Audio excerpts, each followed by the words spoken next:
Bonjour à tous, nous revoici ensemble pour une vidéo du cabinet Landau et Associés faite en parfait respect des conditions de confinement. Entre hier, dimanche 22 et ce matin, lundi 23, le Parlement a enfin adopté la version définitive de la future loi Covid-19.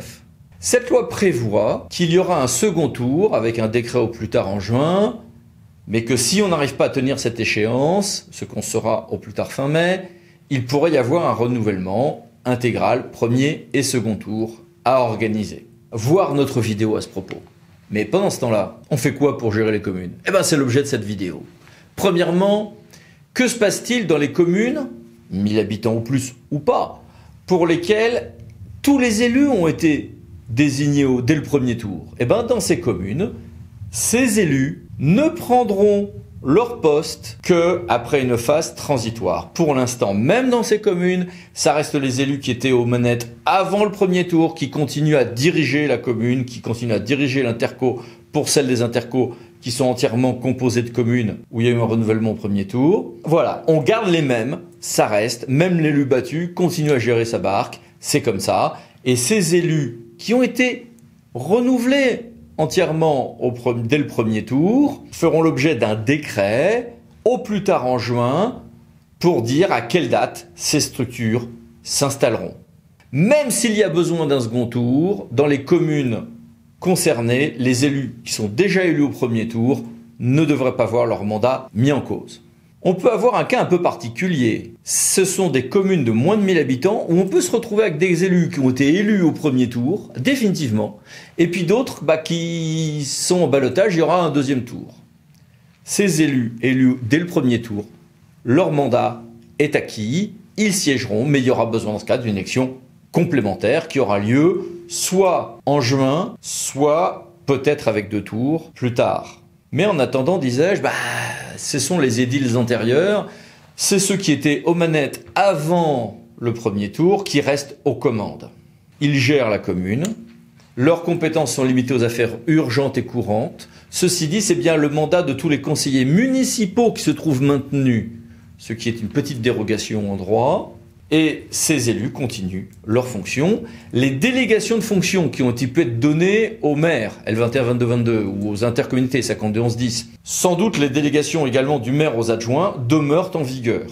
Tel que le texte est rédigé, c'est l'interprétation la plus probable.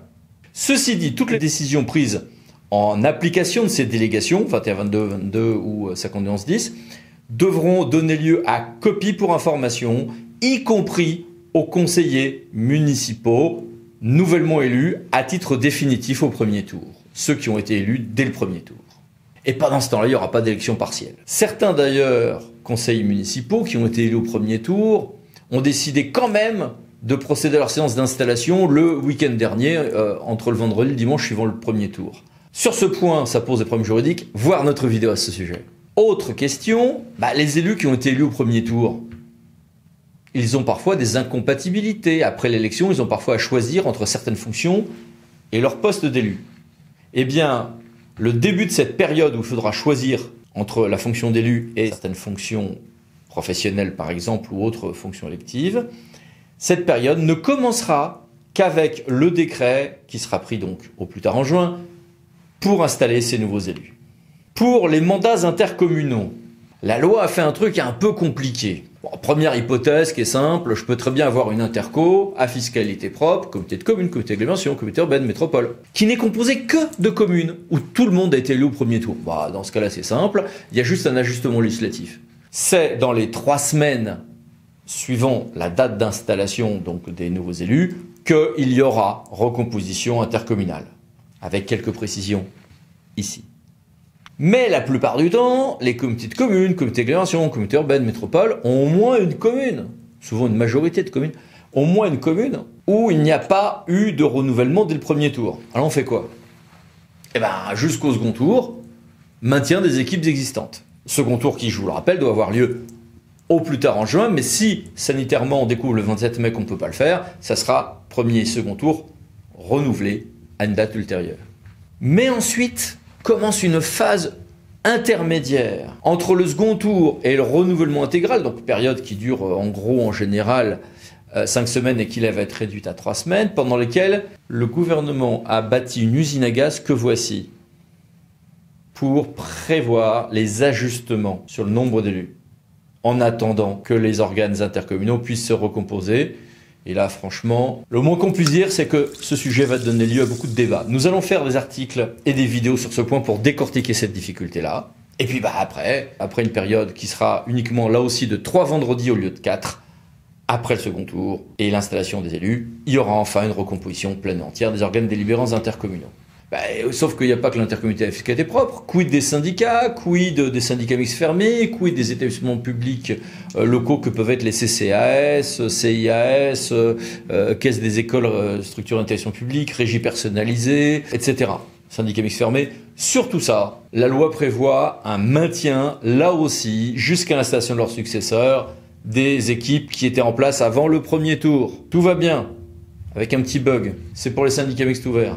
Les gens qui siègent dans un syndicat mixte ouvert, pareil, même règle, ils restent en poste jusqu'à l'installation de leur successeur. Ce que le législateur a envie de prévoir, c'est les gens qui siègent au nom d'un syndicat mixte ouvert dans un organe extérieur. Là, rien n'est prévu, mais le mieux est quand même d'appliquer la même règle, parce que le plus probable, c'est que le juge interpréterait cette règle comme s'étendant également à ces hypothèses-là.